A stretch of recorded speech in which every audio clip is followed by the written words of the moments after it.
blanc, moins la distraction et l'engourdissement sont forts, moins l'engourdissement est fort, et plus le singe est blanc, moins la distraction est forte. Et à la fin, lorsque tout devient blanc, ça veut dire que on est à l'opposé de la distraction et de l'engourdissement, c'est-à-dire que notre concentration s'est s'est développée de façon suffisante pour être bonne et même plus tard parfaite.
Mais revenons à notre progression. Donc on était à notre troisième étape, on avait appelé ramener l'esprit. La quatrième, on continue à évoluer, on l'a appelé le suivi proche. Et en fait, il y a deux explications pour rendre un petit peu cette idée. Les deux explications, donc on trouve différentes versions de cette étape-là. Les deux explications en fait se valent et les deux peuvent être considérées comme étant bonnes. La première, c'est de dire, on appelle ça un suivi proche parce qu'au départ, avant de commencer à se mettre en méditation, on va stimuler notre esprit pour que notre fonction mémoire soit forte et on va essayer de rester collé à cette fonction mémoire, à cette force de fonction mémoire le plus longtemps possible pendant notre méditation de façon à ce que justement elle puisse bien maintenir notre image mentale présente dans notre esprit. Ça c'est la première explication. Deuxième explication, c'est de dire de façon générale on a un esprit qui est très large, qui est très ouvert et c'est pour ça qu'on a tendance à penser à tout un tas de choses dans tous les sens parce que justement notre esprit est complètement ouvert, il est sans borne et on pense, on passe d'un truc à l'autre, etc. Et ça c'est ce qui nous pose un problème dans notre concentration. Et ce que l'on va faire, c'est que l'on va fixer des bornes à notre esprit, et par notre pratique de méditation, et c'est à cette étape-là qu'on fait un effort particulier dans ce domaine-là, on va essayer de fixer des bornes à notre esprit et de l'intérioriser, essayer de fixer des limites, de le ramener un petit peu sur lui-même, de façon à, en quelque sorte, le concentrer, lui donner plus de puissance. Et par c'est ce bornage en quelque sorte de l'esprit, cette intériorisation de l'esprit, on renforce sa puissance, et c'est pour ça qu'on a un suivi qui est plus proche de notre image mentale. Όταν τη ραμπά γεβά πατελ πιου τη λόμπ τσίκι νοέλε λουδιο τη κτάντα καρέ σαντα τη πατελ νικα τσίκι τη γεβά λέον 가게 맞아 보니 제가 많이 보니 나서 그거 되게 신기가 가서 팀도 기어서 뒤 전된 전에 비우들랑 지금 왜를 뛰겠어 다 잠방가 봐내서 누디 안에 다 그거 아버지 가르지만 지 남매 돈토버리 니부터 제가 다 비우들랑 지금 쇼를 자기랬어 아니 나서 그거 아버지 그거 통도 기어 말아 아니 매번 거래 제일 뭐 야투기 어들라 아니 나서 그거 내가 뒤 총도 기어랬어 Cette étape est importante parce que si vous regardez le dessin, vous voyez que jusqu'à cette quatrième étape, le singe est toujours devant. Ça veut dire, comme on l'a dit tout à l'heure, que c'est avant tout à la distraction qu'on va être confronté. Chaque fois qu'on va commencer à se concentrer, c'est avant tout la distraction qui va devenir, et l'engourdissement, ma foi, ne vient que secondairement en importance. Et par l'effort qu'on va faire là, on va arriver à lutter de façon plus efficace contre cette distraction, au point que lorsqu'on va arriver à la cinquième étape, c'est lorsque la tendance se sera renversée, c'est-à-dire que la distraction ne sera plus le facteur prédominant contre lesquels on va buter tout de suite, c'est-à-dire que l'on va être capable de maintenir notre esprit en concentration sur notre image mentale un petit peu plus longtemps, avec un petit peu plus de fermeté, et la distraction ne viendra pas tout de suite.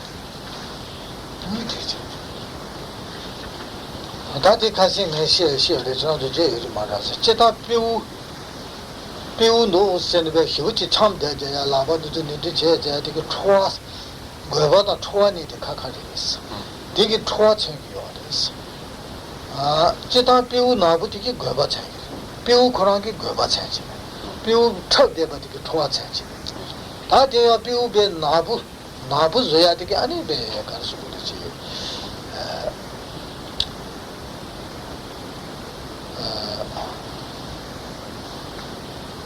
아단 도시에 되게 제가 비우 턱대 버티기 좋아 찬지 비우 나부즈 버티기 거봐 찬지 또 쓰레스 다 좋아 생애데 가르레 쓰기데서는 좋아 생애데라 다 띵인지 공배 겁라 그냥 나랑주게 다 신라미 베팅인지 공교래 신라미 베팅인지 메바 야 차소나 아니 야 현다인데 산제기야 대용야로 소바 수술라마게야 대용야로 소바 아니 제 다같이 계획속에 되는 또바 간디지치 온게 논다 될 좋았으리스 좋았으리스 거바 말이스 거바 얘는 내모 기차도고 내모 이리지고 알았어 이 내모 말이스 건축이야 대용 어디 제가 생겨야 야호리스 제가 그 고야지리스 얘네 땡인지 고백하려고 째리스 그 데르고 가고야지리스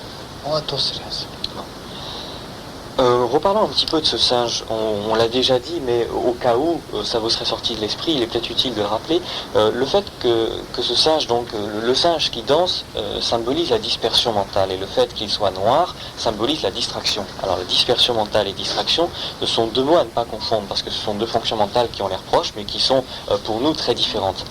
La dispersion mentale, c'est lorsque vous êtes concentré sur une image mentale, le fait que votre esprit aille ailleurs. Si par exemple vous êtes en train de vous concentrer, vous vous mettez à penser aux qualités du Bouddha, je ne sais pas moi, aux qualités de votre lama, donc ce genre de pensée, on appelle ça la dispersion mentale.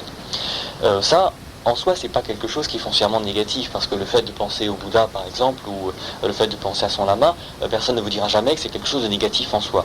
Par contre, il est certain que cette dispersion mentale, si elle est de façon générale pas négative, dans le cas de notre concentration, elle nous perturbe. Par contre, la distraction mentale, c'est quelque chose qui nécessite forcément qu'il y ait un attachement. Ça veut dire qu'il y a un objet d'essence, pas un Bouddha, pas votre lama, mais qu'il y a des objets d'essence auxquels vous mettez à penser parce que vous êtes attaché à cela.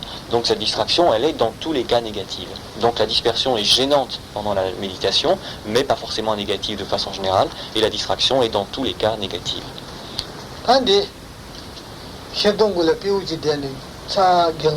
띵인제 공캔티를 다 저티지는 신도 진도 진리래요. 그래서 대가에서는 저다 비우 되게 영원을 저루야 될 가르에서는 초생에 대 내가 내가 메테쇼예요. 걔네 공대 것을 영원들 내가 장이래요. 되게 단단하게 영원을 카말로 버전 저루네 대가 됐어요. 그 신도를 해야 될 가르에서는 지다 그 편도야기 편도여 버지래요. 계획수기 루진에다 Jabba Tani can Jabba Sutimala, Ragi Tanya, Hegi Tanika, Yoyaki, Hindu Jabba telling you are as a Chetanko Pendo Yabaji, Rada Yoji, Hinda Yoji, Yahudi, said Tatela, Hindu Lebas yours. Chetanko Yahudis, Gajamaris. In a good Gilola Queen Jamiris, Gajaris, said Antala Gilola Jug, Pour vous souvenir un petit peu de cette distinction, vous avez sur le côté gauche vers le haut un petit singe blanc dans un arbre qui est numéroté 27, vous l'avez ? Ce petit singe blanc, il tourne le dos au reste de la scène, donc au moine qui se balade de scène en scène avec son éléphant, etc. Et il est tout blanc et il tient un fruit. La raison pour laquelle on l'a représenté là, c'est de dire, lui, il représente la dispersion mentale, donc ce facteur pas forcément négatif qu'on évoquait tout à l'heure. Et il tourne le dos au moine pour dire, dans le cadre de la pacification stable, du travail de la concentration, la dispersion est quelque chose de gênant. Donc c'est pour ça qu'il tourne le dos, pour dire que c'est quelque chose qui est nuisible, donc il faut écarter. Par contre, il tient un fruit pour dire que de façon générale, par contre, la dispersion n'est pas du tout quelque chose de négatif, c'est quelque chose qui peut porter des fruits, donc pour ce que l'on veut réaliser, pour ce que l'on souhaite pour les autres, etc. Donc c'est quelque chose qui peut être, dans un cas général, positif. Mais il tourne le dos pour dire, ici, dans le cas de la concentration, écartez-la, c'est négatif. 세상에 편도요. 이제 나지 차지 용기 저쪽에 한 디명이 되는데 가리래스. 매일 가리지 않았어. 다루게 차지 공을 용기 저쪽에 한 디명도 왔어.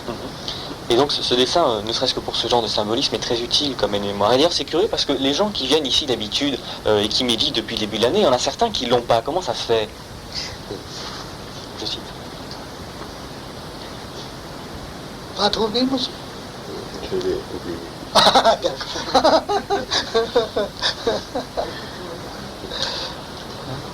땡이 용백깔에 반드시 찬서 킹구르스 그걸랑 안지 또 시기 말했대 그걸에 시기랬어 그래서 미치 킹구르스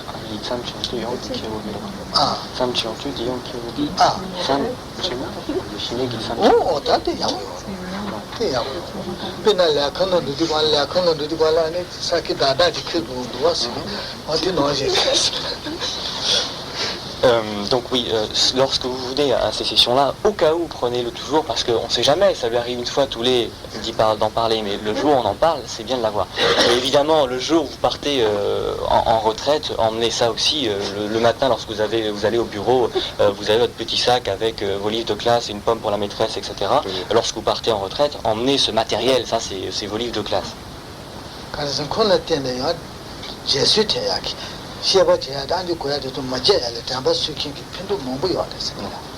Non, sérieusement, parce qu'en parcourant des yeux ne serait-ce que ce schéma, il y a plein de choses de l'enseignement qui vous reviennent, et pour ne pas oublier des points de détail qui sont pourtant importants, le fait de parcourir des yeux ce petit dessin, ce petit schéma, ça vous permet d'avoir beaucoup de choses qui reviennent en vous.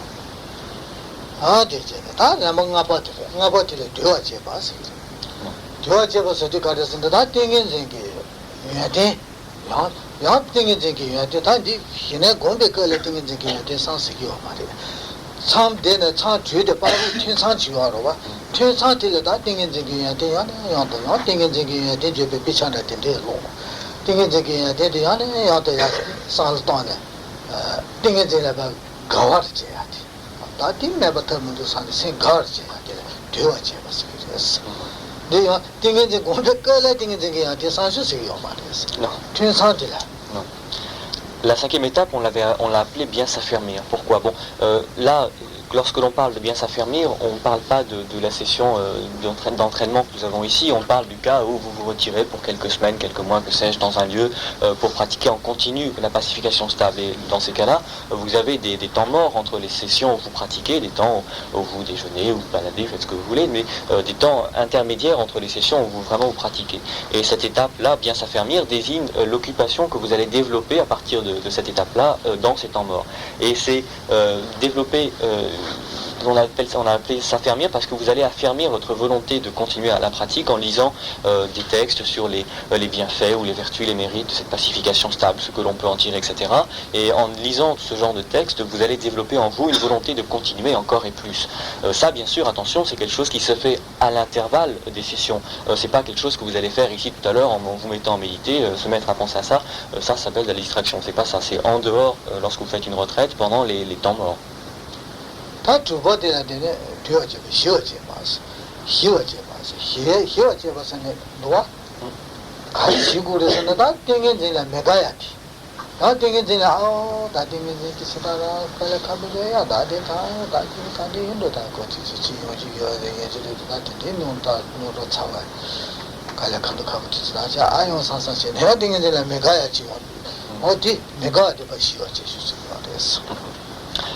La sixième étape, on l'a appelée éliminer. Le terme littéral tibétain, c'est pacifier, mais le sens qui est rendu, c'est d'éliminer.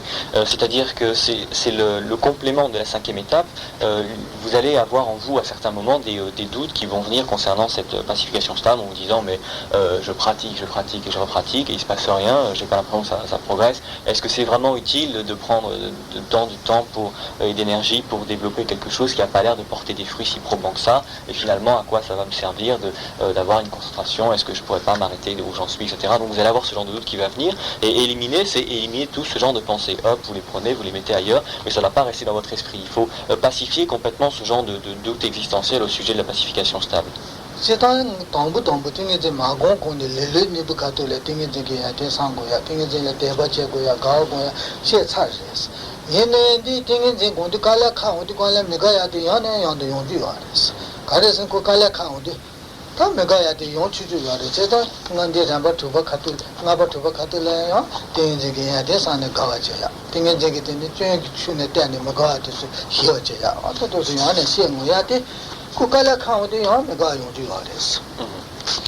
En fait, pour ceux d'entre vous qui ont la mémoire longue, au début de l'année, lorsqu'on avait parlé de l'indolence, on avait dit qu'à ce moment-là, il était très important de faire naître en soi une grande confiance à l'égard de la pacification stable, donc de penser aux qualités de la pacification stable, à tous les éléments que ça pouvait nous apporter pour nous et pour notre pratique, etc. Donc ça pourrait vous paraître curieux qu'à ce moment-là, à nouveau, ça ressurgisse l'histoire de penser aux qualités, etc. Mais ce qui se passe, c'est que lorsqu'on pratique comme ça, on continue en longue haleine, au bout d'un moment, on commence à fatiguer, les choses commencent à se compliquer, on commence à avoir une certaine lassitude, lassitude de l'effort qu'on fournit et qui n'a pas l'air de donner des résultats qu'on peut palper, puisqu'il faut attendre et encore.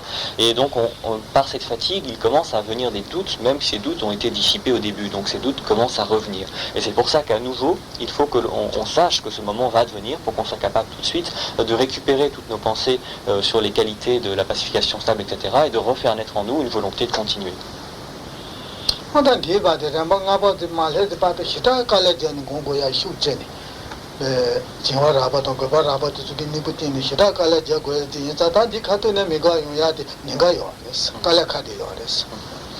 Il faut dire que jusqu'à cette 5e étape, on dépense tellement d'efforts, tellement d'énergie pour lutter contre cet engourdissement, contre cette distraction d'abord grossière, puis après il y a l'engourdissement grossier, et quand on commence un peu à venir à bout de tout ça, il commence à y avoir une distraction subtile, un engourdissement subtil.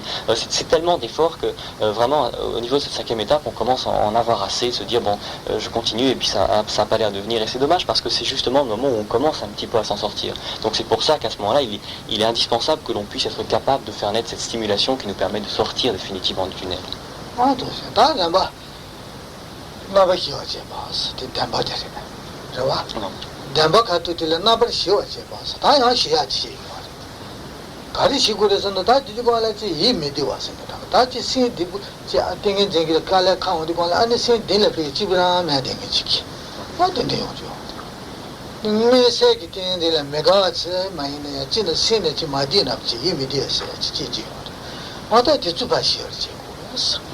아니 차신선다 아지 파바다야 메테쇼라베게 차 땡겐쟁게 메테쇼라데네 차 아니 땡겐쟁 고야쇼나 아니 가르체네 이 신디마디 디드남지키 신데바지 강에 남지 풀리지 해되게 남지 이미지 오지요라 아다 주시어지 그래서 내가 응해서 뭐야 했나요?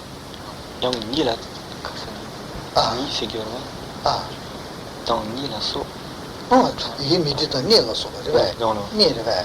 아다 차신도 이 미디다 내가 소거래. 좀 쉬어지셔서.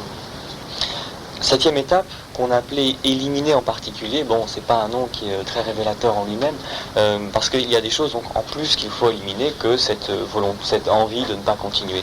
Et notamment, lorsqu'on arrive à ce niveau-là, après tant d'efforts et tant de fatigue, on a cette sorte de lassitude qui fait qu'on va avoir tendance à développer très facilement des attachements à tout ce qui nous écarte, à tout ce qui nous éloigne de notre pratique, de la pacification stable. C'est un phénomène très courant. On va avoir des attachements qui vont se créer, qui vont nous pousser à arrêter la session, à arrêter les pratiques, etc. Et d'une part, il faut lutter contre ces attachements, et d'autre part, lutter contre ce qu'ils induisent en nous, c'est-à-dire une sorte d'indisponibilité de l'esprit. On n'est pas très bien, on n'est pas très à l'aise, on ne se sent pas bien dans sa peau, on a une sorte de malaise qui vient en nous, on ne sait pas très bien d'où ça vient. C'est pas vraiment qu'on en a assez de la pacification stable ou quelque chose, mais de façon générale, on ne se sent pas très bien dans sa pratique, on ne se sent pas très bien de façon générale, on a une sorte de malaise de l'esprit.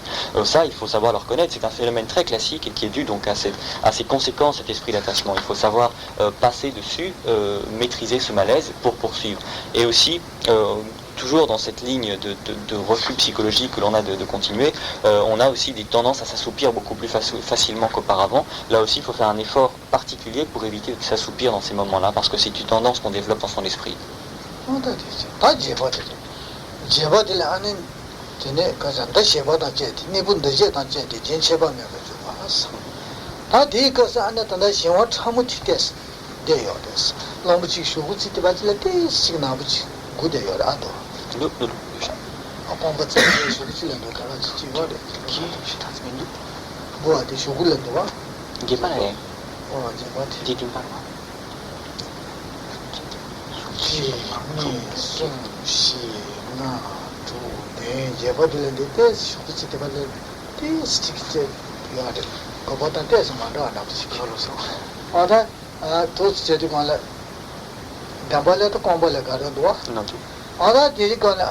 단다에 시어 참기 때 시기가 용에서 용기 말이었어. 시어 참용에서 용기 말이었지. 마요야게 때나면 돼요 말이었어. 그거에서 용기 면해야 매야게 땡켜나면 돼. 그 사이즈 샤요 말이었어. 나 용기 매서 신티 쳐요 말이었어. 제가 미분 더셔다 제스를 걸에 얘네 희긴 때스지기 봐 사서남제네. 하나 제체가 면 주소되다. 바로 차라고 신경을 좀 많이 봐야다. 미버팅을 주의자는 맞게 보면 뒤에 좀 어떻게 쓰기가 됐어. Huitième étape qu'on a appelée méditer en une fois. Là, il faut dire que l'on commence un petit peu à s'en sortir. Si vous comptez les petites scènes qui à chacune correspondent à une étape, on est pratiquement en haut lorsqu'il se balade en numéro 26 devant l'éléphant. Et en fait, le dessin ne le rend pas très bien, mais il y a un petit bout de la queue de l'éléphant qui est encore un petit peu grisé. Bon, sur le dessin, la photocopie, ça passe pas très très bien. Je ne sais pas sur l'original, c'était vraiment très clair, mais rajoutez-le peut-être au crayon, il y a un petit bout de queue qui est grisé là. Ça veut dire que à ce niveau-là, bon, l'engourdissement grossier, la distraction grossière, tout ça, c'est éliminé. La distraction subtile, c'est éliminé. L'engourdissement subtil, par contre, ne se manifeste plus de lui-même, il n'ose plus vraiment se présenter à l'esprit, mais tout risque n'est pas encore complètement éliminé, qu'un jour, à une occasion, il se mette à vouloir faire des siennes, etc. Littéralement, on pourrait dire que l'engourdissement ne s'est pas encore engagé par contrat à dire « bon, ok, jette l'éponge, je ne viendrai plus perturber ta méditation », c'est pas encore fait. Donc, il vient plus vraiment de lui-même, il n'ose plus franchir la porte de votre séance de méditation, mais il a quand même quelquefois des envies d'avoir envie de le faire, et donc tout n'est pas très sûr. Donc, ce qu'il faut faire à ce moment-là, c'est être capable de développer des sessions de méditation dans lesquelles on médite en une fois. C'est-à-dire qu'on commence la session et jusqu'à ce que la session s'arrête, on fait une traite continue de façon à maintenir une intensité de concentration qui va le mettre définitivement à la porte.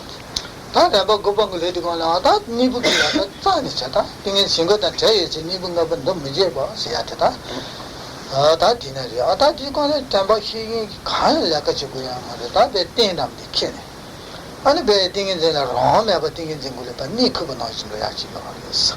지 나바 잡았다 하니 메방고래 신 잡았다 하는 그런 추운도가 나지고 메방고래 미팅 거 아마도 가 계획이지 내가 명명하다 도스이 하겠어. Et à force d'efforts comme ça, on arrive à la 9e étape, qui est donc appelée le stade ultime, où là vraiment il n'y a plus aucun risque de distraction, d'engourdissement, on n'en parle plus, de fonction mémoire ou même de vigilance, il n'en est même plus question, plus aucun besoin.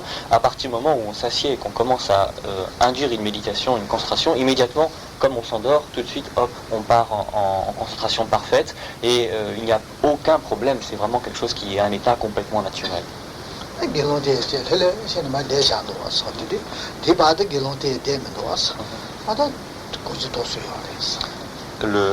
moine qui est en numéro 28, là c'est juste avant l'arc-en-ciel, c'est la première fois depuis qu'il est parti en bas qu'il est autorisé à s'asseoir. Là c'est bon, c'est tranquille, il s'assied, tout va bien, la méditation se poursuit dans de bonnes conditions.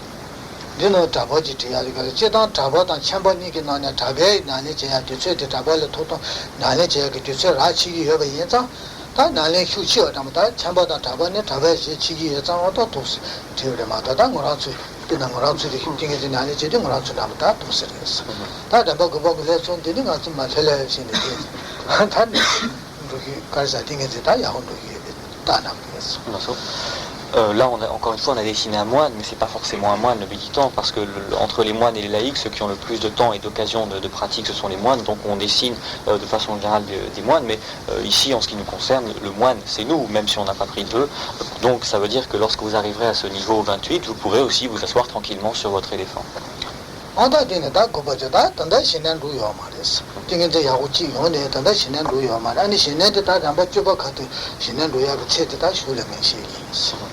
Alors entendons-nous bien sur les termes, à cette 9e étape, vous avez une très bonne concentration, mais vous n'avez pas encore atteint la pacification stable. C'est un stade ultérieur à cette concentration, un stade qui pourrait consister en une 10e étape en quelque sorte et qu'on verra la prochaine fois.